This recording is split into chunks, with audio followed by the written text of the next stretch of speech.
Hello, and thanks for joining us here at Pinnacle Health Informatics, where we'd like to offer you an opportunity to listen into our user group presentation from November 2018, where Gary Clark, co-founder and senior software engineer at Pinnacle Health Informatics, will be discussing our state reporting project plan. State reporting. I'm going to tell you a little bit of a story behind state reporting. I love state reporting projects. Why do I love state reporting projects? Because I hate state reporting. Now, for those of you in Virginia, we're talking about CCS. The rest of the country normally calls it state reporting. The data is normally gathered by your states, and then it's sent back to the feds for either the TEDS data set or the SAMHSA data set.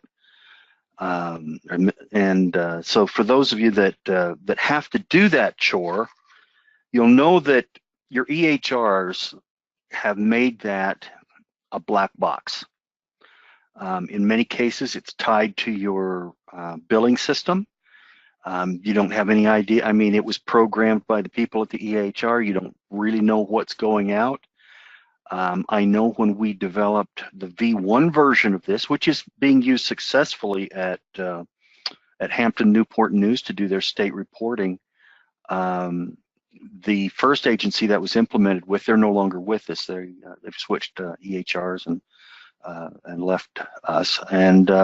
But they saw a 20% increase, 25% increase in their services that were being sent up to the state, in 1 month. And that was because it was a completely transparent process. And that's what we're doing right now. We are developing a module that will work with any of our EHRs to provide a state reporting solution for you. Obviously they have to be matched to, they have to be built specific for the state and even your local reporting if you have that. But sort of a shell around that. And as you can see on here, the deliverables for the project primarily is that complete and accurate data files that can be generated nightly or on demand. I used to do state reporting. That's why I hate it so much, but it's why I love doing it, because I can make it easier for people. It used to take me 12 hours to run my state reporting files in Profiler. That was in the early days. I mean, we're talking about 2003, 2004 back then. And I had no idea if what I was sending up was right or not. There was just no way to do it, or to tell what was going up there. And so what we're trying to do is build a system that will give you a complete and accurate data set that just runs in the background. And every morning when you come in, and this is how it's currently operating at Hampton, they come in the morning and the processes run in the middle of the night, and the EHR files or the output files for the CCS or the state reporting have been built, and they run it through their process. They get their errors, go in and fix them, and then the next day. And so when all the errors are fixed, they can just send it up. Now, we need to introduce another step into that, and that is that when those files are generated by our process, we need to have an error report that matches whatever state we're working in.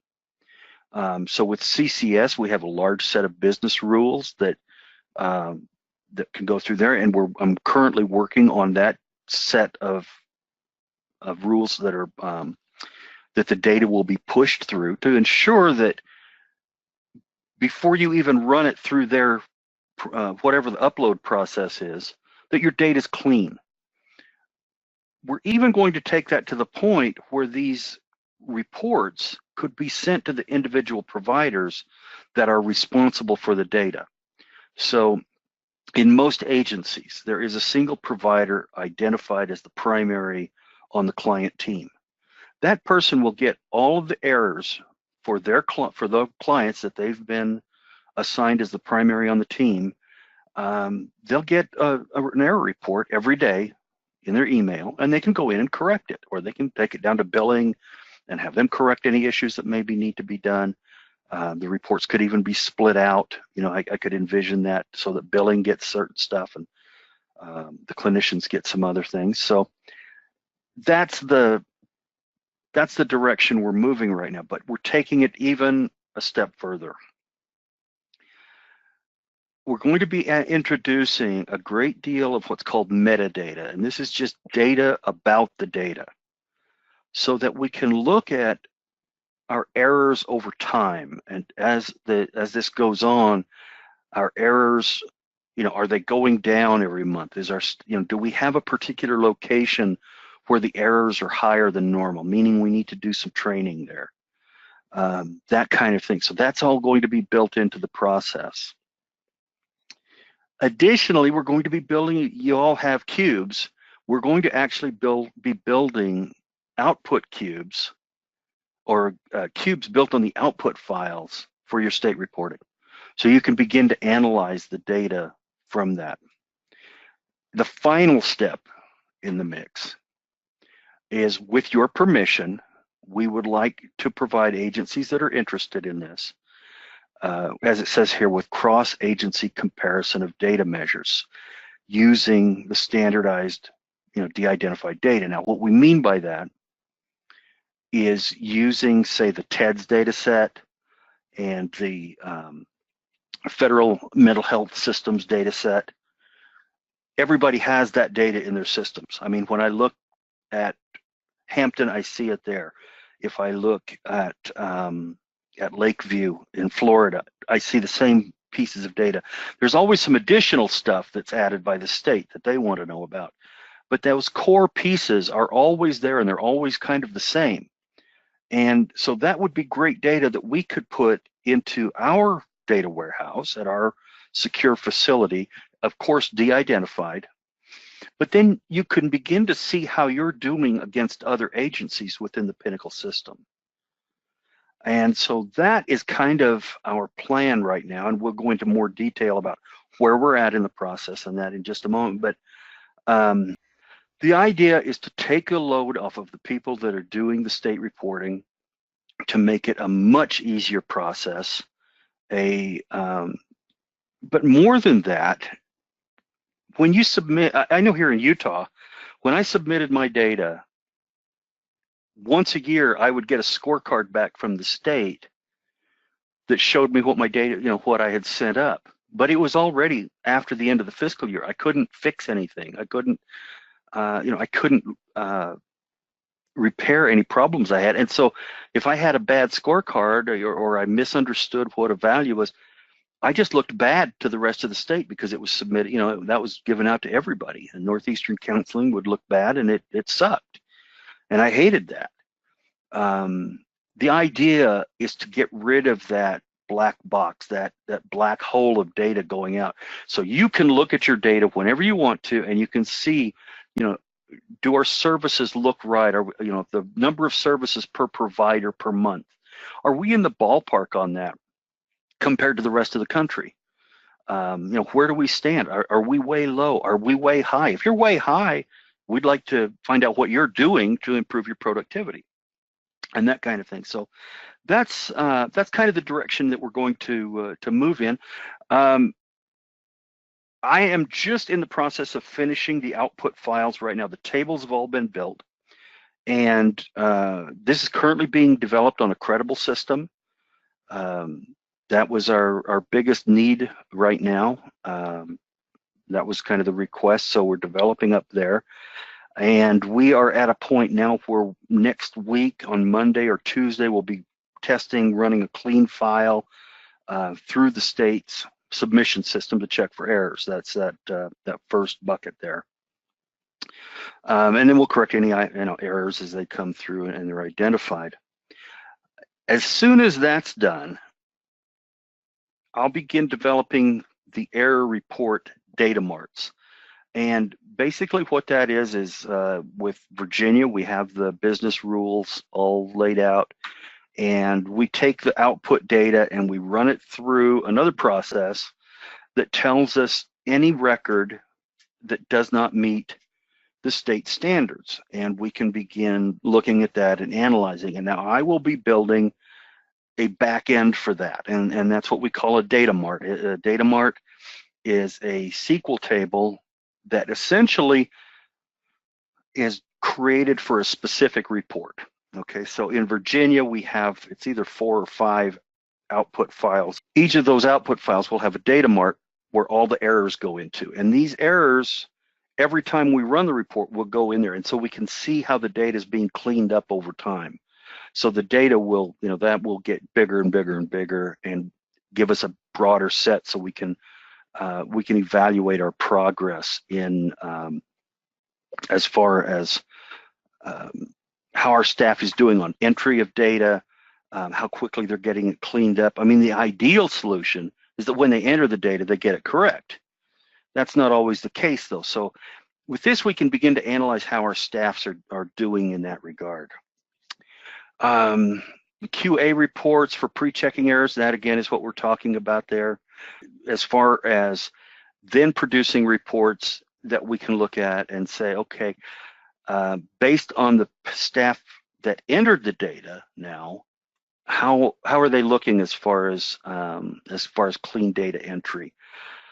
We hit a point at our little agency in northeastern Utah where prior to going with an electronic health record, we had one, but everything was sort of done on a yellow pad or just with printouts that in a Word file, and then those would be sent to billing, and then billing would hand enter all of the data and everything. Well, when we went to an actual EHR, after we went live, we finally started getting some reports out, and we found a case manager that hadn't recorded a single service in the first 6 months. Unfortunately, we had tried to do some training and whatnot. She just couldn't wrap her head around it, and she wound up leaving. But most everybody else, we were able to then take them and get them built up and get them working in a great fashion and improving that data set so that I had fewer and fewer errors to look at every month, and that's the goal. And maybe, Gary, it would be good to mention that the point of that too is to catch the errors before they go out, right? Absolutely. And when it kind of catching errors earlier in the process rather than after the fact. Yes. Yeah. Because that was really a terrible thing to get a report card back from the state and showed that you were flunking on some issues. And it wasn't that we were flunking, it was that we had reported incorrectly. And that happens all the time. But the way the states work, I mean, they just take the data and then spit it out at the end of the year. And I know in Virginia they'll call and let you know if they're having some issues. I've heard that from some of our folks there. But in a lot of states, it's just at the end of the year they send a report out to all of their all the legislators and everything, and you look bad. So you want to get that fixed ahead of time before that data ever gets there.